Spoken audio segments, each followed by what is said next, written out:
The standoff between Russia and the West over Ukraine is one of the most severe crises between the two sides in decades. Hungary is among the countries involved in intense diplomacy in recent days, and joining me now with the Hungarian government's perspective is its Foreign Affairs Minister, Péter Szijjártó. Thank you so much for being with us. Thank you very much for the invitation. To begin with, this is a critical moment for Europe. It's a critical moment for Ukraine, with around 130,000 Russian troops positioned on its borders. It's roundly being seen as a crisis. What is Hungary's stance on this? Look, we see the tension is being more and more serious in the eastern part of the continent, which is a really bad news for us Hungarians. You know, we are living in the neighborhood of Ukraine. We are living in Central Europe. And we have still, unfortunately, some memories about the Cold War period of time, many decades, where we suffered a lot. That's why we don't want these times to come back. We urge the international community to do its best in order to avoid the Cold War to return, avoid even the psyche of the Cold War to return, because we have learned it from history, unfortunately, very clearly, that whenever there is a East-to-West conflict, the countries of Central Europe usually lose. And we don't want to be losers anymore. So that's why for us it's really crucial and vital that diplomacy and the diplomatic efforts continue and avoid any violent actions in the future. If there are violent actions, we can only be losers of that.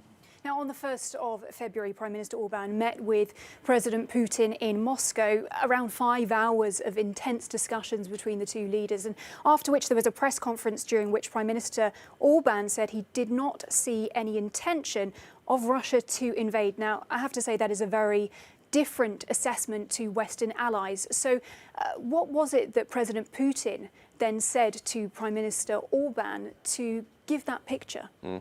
Look, first of all, I think the Hungarian model does definitely prove that there is a chance for even EU and NATO member states to have good relationship with Russia.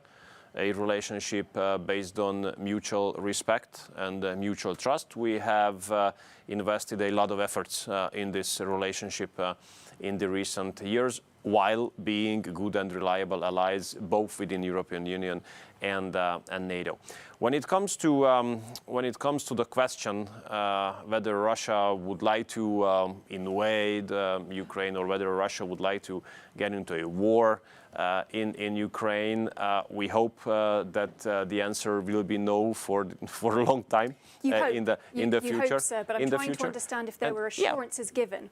Well, this was the statement of President Putin during the meeting, no question. That's why Prime Minister has mentioned that. I do believe that the more we speak, the more we talk to each other, the more efforts we put on diplomacy, the bigger chance we, as the whole world or whole Europe, will have to come to a peaceful settlement to this crisis. That's why we were very happy that following the visit of Prime Minister Orbán, President Macron has also visited Moscow. We understood that they had a similarly long discussion during yesterday or day before yesterday. We are happy with the news that the German Federal Chancellor is planning also to visit Moscow next week. We are happy that the high-ranking officials, Secretary of Defense and Secretary of Foreign Affairs of United Kingdom, are going to visit. So I think the more meetings, the more visits, the more dialogue is the better.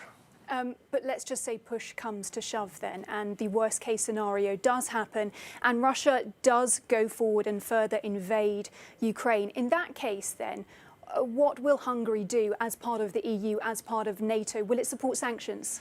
Look, we don't even want to think about that, because I understand that from here... But surely you have to plan. Yeah, but I understand that from here, from France, even from the United States, so from countries which are hundreds or even thousands of kilometers away from Ukraine, it's easy to speak about worst-case scenarios. It seems that it's not irresponsible to put news on the webpage that the invasion has already started. But, you know, for us in the region, it's not fun.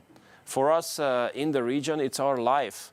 So we have to do our best in order to avoid the worst case scenario. We have to invest in diplomacy. We have to invest in dialogue. So that's why we ask the Russian Federation and our Western allies, the big countries, the strong countries, not to give up the hope of peaceful settlement. To the contrary, to talk to each other. Because once again, I want to underline that for us, rather small Central European countries, it can be extremely dangerous if violent actions take place. So let's avoid the worst case scenario by any means. But what about sanctions? And that was my question, yes or no? Sorry, look, sanctions have been in place against the Russian Federation, further right? Sanctions? Yeah, sorry. Would you support further I think sanctions? that, first, sanctions can or should be made only in case something happens. Okay, this is number one. Number two, when it comes to sanctions, it's obvious that these sanctions do not work out. But you supported them previously. Hungary supported them because previously. we were part of the. We didn't want to break the European unity. We never vetoed. We always aligned with this decision. We never vetoed the decision. But look, I mean, if you look at the sanctions themselves, it's a failure. They don't work out. They are unsuccessful because if you look at the trade volume between big Western European countries, including France, by the way, with the Russian Federation, you will see the figures. And you will see how much the trade between France and the Russian Federation, the trade between Germany and the Russian Federation has increased since the sanctions have been in place. So my position is that if we speak about further sanctions, it's absolutely necessary to see an honest analysis of the impacts of the sanctions which have been in place. Well, let's talk about other measures then, because there are measures that can be taken. And Hungary, as a NATO member, for example, could accept to take more NATO troops on its soil. This is something that other countries have agreed to, Romania, Bulgaria. Will Hungary also agree to host more NATO troops? No, we have not agreed to that, and we will not agree because we have already NATO troops on the territory of the country, which is the Hungarian army.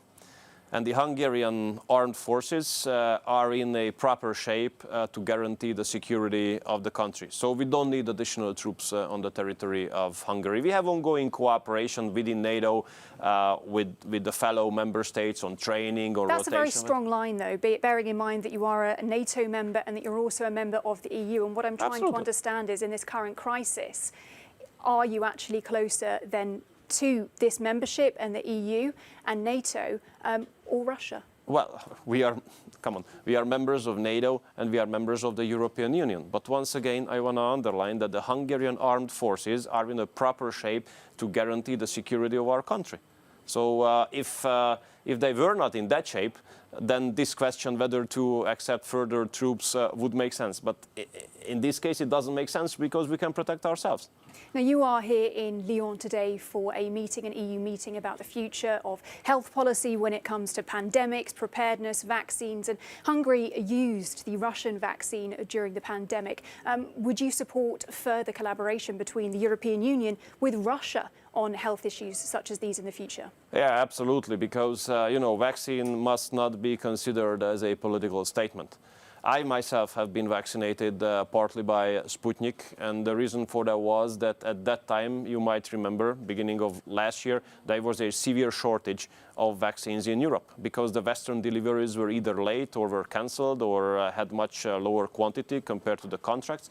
So we have decided at that time to give a chance to the Hungarian people to take advantage of other types of vaccines as well, namely Sputnik from Russia and Sinopharm from China. And you know what? If you look at the figures in Hungary, it's obvious that that Sputnik and Sinopharm have been working out very well.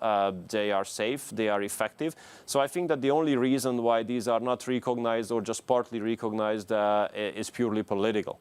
And once again, I want to underline that when it's about the lives of the people, when it's about saving the lives of the people, vaccines must not be taken into consideration as political statements. So I really do hope that at least on that, on saving the lives of the people, on fighting the pandemic, there would be a rational cooperation between East and West, which is the utmost interest of the Central European region.